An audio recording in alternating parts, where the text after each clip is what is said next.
একদিন চতুর্দিকে চিৎকার চেঁচামেচি হতে থাকলো। সবাই নিজেদের কাজকর্ম ছেড়ে দিয়ে দৌড়ে দৌড়ে একে অপরের বাড়ি যেতে লাগলো।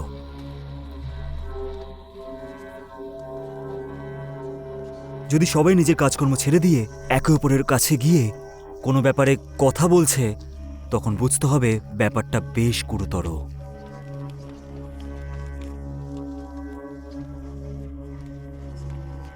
কথাটা এটাই ছিল যে একজন ব্যক্তি এমন একজন বাবাকে দেখতে পেয়েছিলেন যে আজ থেকে প্রায় 40 বছর আগে মরে গিয়েছিলেন।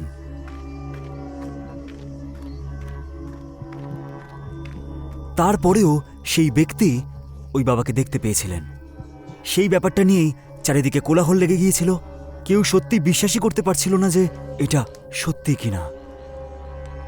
সবাই এটাই ভাবছিল যে এটা সত্যি কি করে হতে পারে, যে 40 বছর আগে যে মারা গিয়েছে সে এখন কি করে ফিরে আসতে পারে। কিছু লোক সিদ্ধান্ত নিয়ে ফেলেছিলেন যে সেই সত্যিটার খবর নিয়েই ছাড়বে। যে সবার আগে বাবাকে দেখতে পেয়েছিলেন তাকে সঙ্গে নিয়েই কিছু লোক বাবার খোঁজে বেরিয়ে পড়লেন। অনেক রাতও হয়ে গিয়েছিল, কিন্তু তারপরেও কেউ হার মানেনি। শেষমেশ তারা বাবার কাছে পৌঁছে যায়।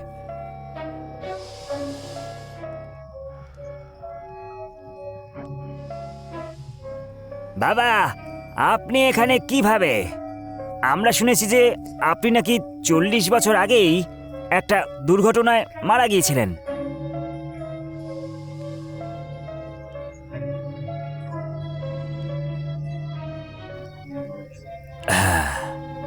এত তাড়াতাড়ি কিভাবে? এখন না বাবা, শেষমেশ এত সিদ্ধি কি করে প্রাপ্ত করেছি আমি। দেখো, এখন আমি এসে গেছি তোমাদেরকে সাহায্য করতে।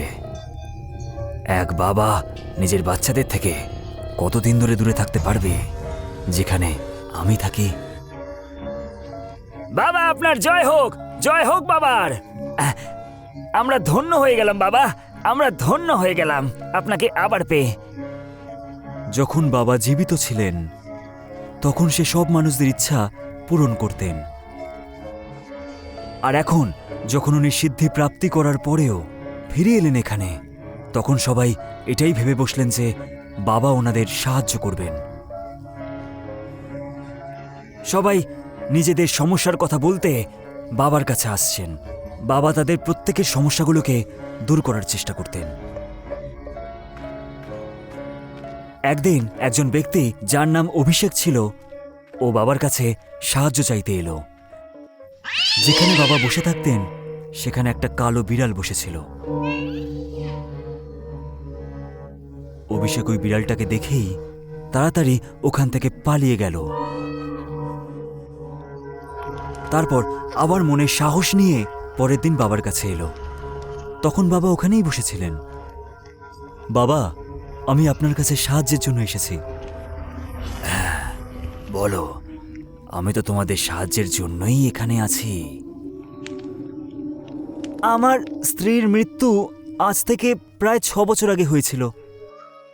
যখন ওর মৃত্যু হতে চলেছিল তখনও আমাকে কিছু একটা বলতে চাইছিল, কিন্তু যখন ও কথা বলাটা শুরু করলো ঠিক তখনই ওর প্রাণটা চলে গেল। ও বেচারি আমাকে বলতে পারল না যে শেষমেশ ও কি বলতে চাইছিল। আমি ওকে খুবই ভালোবাসি, আমি ওকে ফিরে পেতে চাই। আপনি নিজেই তো অনেক বছর আগে মারা গিয়েছেন, কিন্তু আজকে আপনি আমাদের সামনে বসে আছেন। ঠিক সেইভাবেই দয়া করে যদি আমার স্ত্রীকে আপনি ফিরিয়ে দেন। বাবা, এটা এতটা সহজ কাজ নয়। আমি অনেক তপস্যা করেছিলাম, তার ফলেই আমি সিদ্ধি লাভ করি। তোমাকেও কঠিন থেকে কঠিনতর সিদ্ধি লাভ করতে হবে, তারপরেই তুমি তোমার স্ত্রীকে ফিরে পেতে পারবে। বাবা, আপনি আমাকে বলুন যে কি করতে হবে, আমি প্রস্তুত আছি। এখান থেকে 500 কিলোমিটার দূরে একটা পোড়ো বাড়ি আছে। তোমাকে সেই পোড়ো বাড়ির কাছাকাছি যেতে হবে। তারপরেই তুমি জানতে পারবে যে শেষমেশ তোমাকে কি করতে হবে। অভিষেক বাবার কথা মতোই এগিয়ে চলল। অভিষেক সেই বাড়িটাকে খুঁজতে খুঁজতে পৌঁছে গেল শেষমেশ। বাড়িটা একদমই খালি ছিল, ওখানে কেউই থাকতো না। অভিষেকের কিছুই মাথায় আসছিল না যে বাবা ওকে এই বাড়ি অবধি কেন আসতে বলল। কিছুক্ষণ পরেই অভিষেক ওই বাড়ির কাছাকাছি যখনই এলো তখনই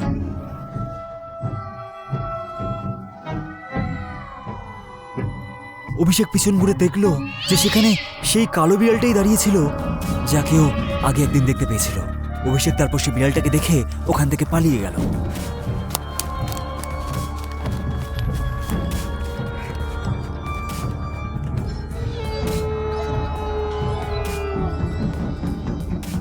বাবা, আপনি আমাকে বলেছিলেন যে ওখানে গিয়ে আমি জানতে পারবো যে আমাকে কি করতে হবে, কিন্তু ওখানে তো কিছুই খুঁজে পাইনি, শুধুমাত্র ওই কালো বিড়ালটাকে ছাড়া। একদম ঠিক, তুমি যে কালো বিড়ালটাকে ওখানে দেখতে পেয়েছিলে ওই তোমাকে পথ দেখাবে তোমার স্ত্রীকে ফিরিয়ে আনার জন্য।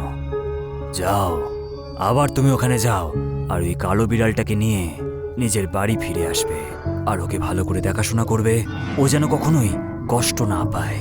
ব্যাস, এটাই ভেবে নিও যে ওই বিড়ালটাই তোমার কিন্তু সমস্যার সমাধান। বাবা, আমি কালো বিড়ালকে খুব ভয় পাই, আমি ওকে নিজের বাড়িতে রেখে দেখাশোনা কি করে করব? আমি আগেই বলেছিলাম বাবা, এত সহজে কিন্তু তুমি তোমার স্ত্রীকে পাবে না। যদি নিজের স্ত্রীকে নিজের জীবনে আবার ফিরে পেতে চাও তোমাকে এটা করতেই হবে, এরপর তোমার যা ইচ্ছা। ঠিক আছে, আমি ওই কালো বিড়ালটাকে নিজের বাড়িতে নিয়ে যাব আর ওর খুব ভালো করে দেখাশোনা করব।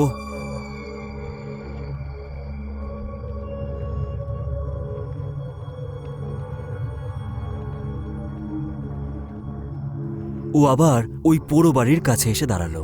ওই বিড়ালটাও তখনও সেখানেই ছিল। ও তারপর ভালোবেসে ওই বিড়ালটাকে নিজের হাতে করে তুলে আর ওকে নিজের বাড়িতে নিয়ে এসে রাখলো। বিড়ালটাকে বাড়িতে এনে অভিষেক ওর খুব ভালো দেখাশোনা করছিল। প্রত্যেক দিন অভিষেক ওকে দুধ খাওয়াতো আর সঙ্গে করে ওকে নিয়ে ঘোরাতো।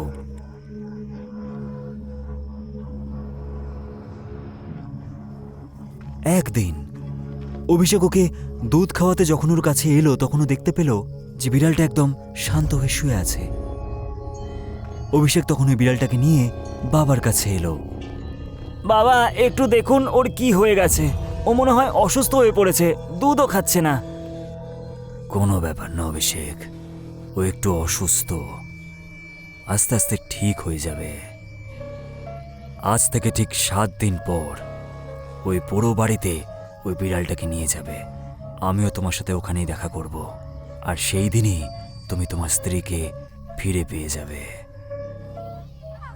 অভিষেক বাবার কথাগুলো মন দিয়ে শুনে খুব খুশি হলো। ও বিড়ালটাকে নিয়ে বাড়িতে এলো আর 7টা দিন কাটার অপেক্ষা করতে লাগলো। 7টা দিন কেটে গেল। অভিষেক ওই বিড়ালটাকে নিয়ে পুরো বাড়ির কাছে এলো। অভিষেক ওখানে এলো আরও দেখতে পেল যে বাবা আগে থেকেই ওখানে বসে তপস্যা করছিলেন। এই দেখুন, আমি এই বিড়ালটাকে নিজের সঙ্গে করে নিয়ে এসেছি, আর আজকে তো একদমই সুস্থ বাবা। হ্যাঁ, আসো, বিড়ালটাকে সঙ্গে করে নিয়ে এখানে বসো। অভিষেক বিড়ালটাকে নিজের সঙ্গে করে নিল আর বাবার কাছে গিয়ে বসল।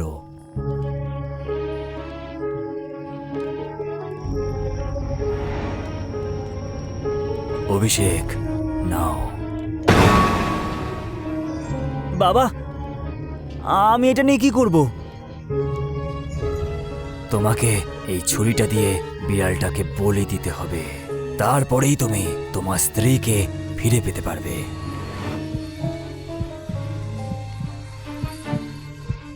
তুমি তোমার স্ত্রীকে কি ফিরে পেতে চাও নাকি চাও না?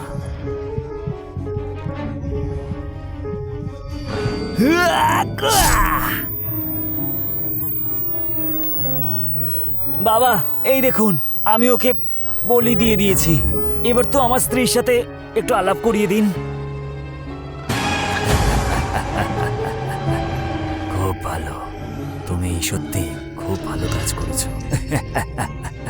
আমার সাহায্য করেছো, আমি সিদ্ধি প্রাপ্ত করলাম। আজ তোমার কারণেই আমি সিদ্ধি প্রাপ্ত করেছি। তোমাকে অসংখ্য অসংখ্য ধন্যবাদ। এইটুকু বলেই বাবা সেই ছুরিটাকে নিল আর অভিষেকের গলাটা কেটে দিল। কিছুক্ষণ পরেই বাবা নিচে পড়ে গেলেন আর ওনার ভেতর থেকে পিশাচ বাইরে বেরিয়ে ওখান থেকে উধাও হয়ে গেল। অভিষেক নিজেকে বলি দিয়ে একটা পিশাচকে সিদ্ধি লাভ করিয়ে দিয়েছিল আর নিজেও নিজের প্রাণটাকে হারিয়ে ফেলল। আসলে যাকে সবাই বাবা বলে ভেবে বসেছিলেন সে কোনো বাবা ছিল না, বরং একটা পিশাচ ছিল যে বাবার রূপ ধারণ করে এসেছিল। সে নিজের ইচ্ছাটা পূরণ করার জন্য 40 বছর আগে মরে যাওয়ার বাবার শরীরটাকে ব্যবহার করেছিল। ও জানতো এখানকার মানুষরা খুব শ্রদ্ধা করে এই বাবাকে, যার কারণে উনি যাই বলবেন ওরা কিন্তু সেটাই মেনে চলবে। অভিষেকও তাদের মধ্যেই একজন ছিলেন, কারণ উনি যতক্ষণ একটা মানুষের হাতে একটা পশুকে বলি না দিচ্ছেন ততক্ষণ ও কিন্তু সিদ্ধি প্রাপ্ত করতে পারবে না। সেই কারণেই সেই পিশাচ অভিষেককে এটাই বলেছিল যে ওই বিড়ালটার দেখাশোনা করতে আর ওকে খুশিতে রাখতে, যাতে সঠিক দিন আসা অবধি ও অভিষেকের হাতে ওই বিড়ালটাকে বলি দিতে পারে।